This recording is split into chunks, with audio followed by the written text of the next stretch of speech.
Hello Ishan. Hello पापा। तो आज हम सीखेंगे कि चेक क्या होता है, चेकमेट क्या होता है, स्टेलमेट क्या होता है और कैसलिंग क्या होता है। हाँ। ठीक है। ठीक है तो पापा। चेक क्या होता है ये तो तुम्हें पता है ना। जब भी कोई किंग अपोजिंग पीसेस के अटैक के अंडर आता है उसे चेक बोलते हैं, हाँ। है ना। तो फिर किंग को क्या करना होता है, चेक से एस्केप कैसे कर सकते हैं हम लोग।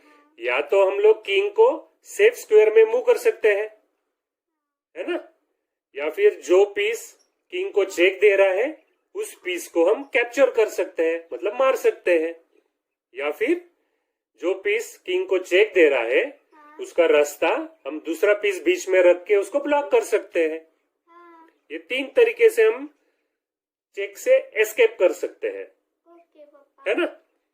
Move the king to the safe square हाँ। और कैप्चर द अटैकिंग पीस और ब्लॉक द अटैकिंग पीस, हाँ। है ना। अगर ये तीनों तरीके से हम लोग चेक से एस्केप नहीं कर पाते तो हम चेकमेट हो जाते हैं। हाँ। समझ गए। तो देखो अब इस पोजीशन में ये जो व्हाइट किंग है G2 पे, हाँ। इसे चेक दिया है। किसने दिया है, C6 के ब्लैक बिशप ने। हाँ। तो अब इस किंग के पास क्या कर सकता है किंग, अगर ये सेफ स्क्वायर में मूव हो सकता है तो सेफ स्क्वायर कौन सा है, ये H2 पे जा सकता है किंग, या फिर G1 पे जा सकता है, या फिर F1 पे जा सकता है किंग। तो फिर चेक से एस्केप हो जाएगा, हाँ। है ना। तो ये हो गया एक तरीका चेक से एस्केप होने का। दूसरा तरीका क्या है, हम लोग ब्लॉक कर सकते हैं। ये जो बिशप का डायगोनल है जिसने हमें चेक दिया है, इसको हम इस पॉन को आगे करके, ये जो F2 का पॉन है इसको हम F3 पे रख के इसको ब्लॉक कर सकते हैं। हाँ। तो भी चेक से हम एस्केप कर सकेंगे, है ना। या फिर तीसरा तरीका क्या है, ये देखो हमारा C1 पे रुक बैठा है। हाँ। ये रुक इस बिशप को मार सकता है क्योंकि इस बिशप को सपोर्ट ही नहीं है। तो तुम क्या करोगे मुझे बताओ, तुम किंग को मूव करोगे या फिर ये जो पॉन है F2 का, इससे ये बिशप का डायगोनल ब्लॉक करोगे, या फिर रुक से बिशप मारोगे। मैं रुक से बिशप मारूंगा। रुक से बिशप मार दोगे, क्यों। हाँ। क्योंकि फ्री बिशप मिल रहा है तो क्यों छोड़ने का। हाँ, फ्री पीस मिल रहा है तो क्यों छोड़ने का, राइट। तो इस रुक से इस बिशप को मार दो, हाँ। है ना।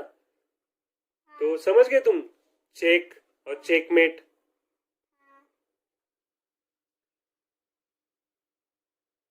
अब देखो इसमें चेकमेट क्या होता है, ये देखो इस पोजीशन में ये जो ब्लैक रुक है इसने किंग को चेक दिया हाँ।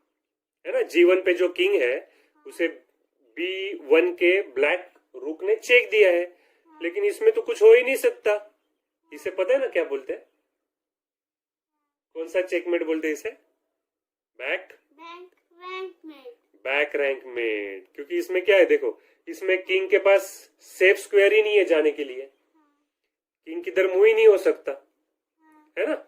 या फिर व्हाइट के पास दूसरा पीस नहीं है कि ये रुक का रास्ता ब्लॉक कर दे बीच में, है ना। या फिर इस ब्लैक रुक को खा भी नहीं सकता व्हाइट प्लेयर, तो चेकमेट हो गया, है ना।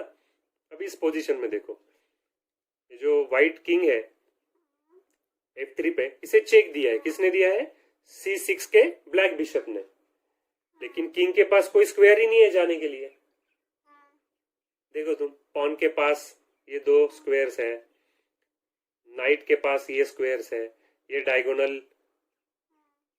क्वीन के पास है, ये पूरा फाइल भी क्वीन के पास है, और ये व्हाइट डायगोनल बिशप के पास है। और बिशप को कोई मार भी नहीं सकता, व्हाइट के पास कुछ बचा ही नहीं है, किंग ही है। तो चेकमेट हो गया, है ना। अब हम देखते हैं कि स्टेलमेट क्या होता है। ये चेकमेट क्यों हो गया पिछले पोजीशन में, क्योंकि चेक था, अटैक किया था किंग पे, और किंग के लिए अटैक होने के बाद जाने के लिए जगह नहीं था, है ना, इसलिए वो चेकमेट हो गया। लेकिन स्टेलमेट में क्या होता है बेटा, कि किंग के पास मूव ही नहीं होता है, मतलब कोई पीस भी नहीं होता है, कोई पीस भी मूव करने के लिए जगह नहीं होता है, और किंग भी मूव करने के लिए जगह नहीं होता है। मतलब टर्न व्हाइट का है या टर्न ब्लैक का है, लेकिन उसके पास कोई मूव ही नहीं है, तो उसे बोलते हैं स्टेलमेट।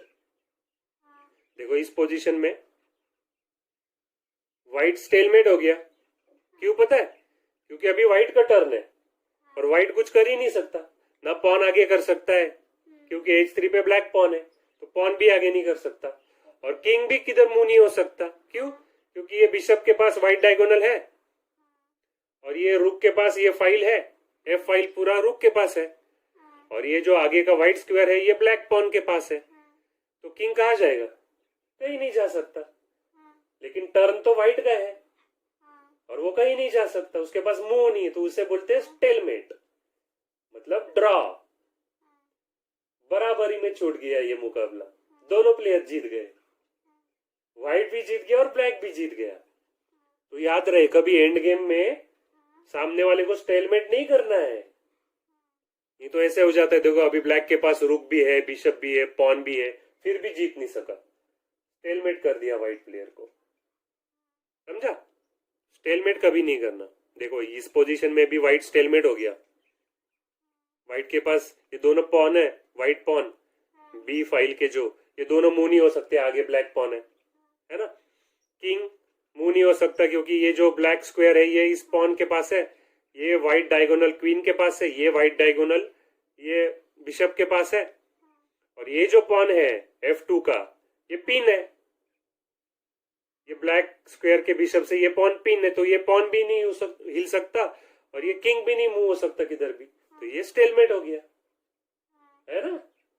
तो याद रहे, एंड गेम में कभी स्टेलमेट नहीं करना अपोनेंट को, समझ गए। और तुम्हें पता है कि और चेस का ये गेम है, ये कैसे ड्रॉ हो सकता है? पता है तुम्हें? बताओ मैं। देखो अगर सेम पोजीशन 3 बार रिपीट हो गई चेस बोर्ड पे, कंटिन्यूअसली नहीं हुई तो भी चलता है, लेकिन 3 बार एक सेम पोजीशन रिपीट हो गई तो ड्रॉ हो सकता है गेम, है ना। या फिर 50 मूव्स हुए चेस बोर्ड पे और कोई पॉन ही मूव नहीं हुआ, किसी ने पॉन मूवमेंट ही नहीं हुआ और 50 मूव्स हो गए तो भी ड्रॉ हो सकता है ना। और फिर 50 मूव्स हो गए और एक ब्लैक या व्हाइट के पास सिर्फ किंग है और वो भागता रहा इधर से उधर इधर से उधर और 50 मूव्स हो गए तो भी ड्रॉ हो सकता है, समझ गए। या फिर म्यूचुअल एग्रीमेंट से ड्रॉ हो सकता है, मतलब दोनों प्लेयर्स को लग रहा है कि कोई जीत नहीं सकता दोनों में, चलो ड्रॉ कर लेते हैं, तो ड्रॉ हो सकता है, समझ गए।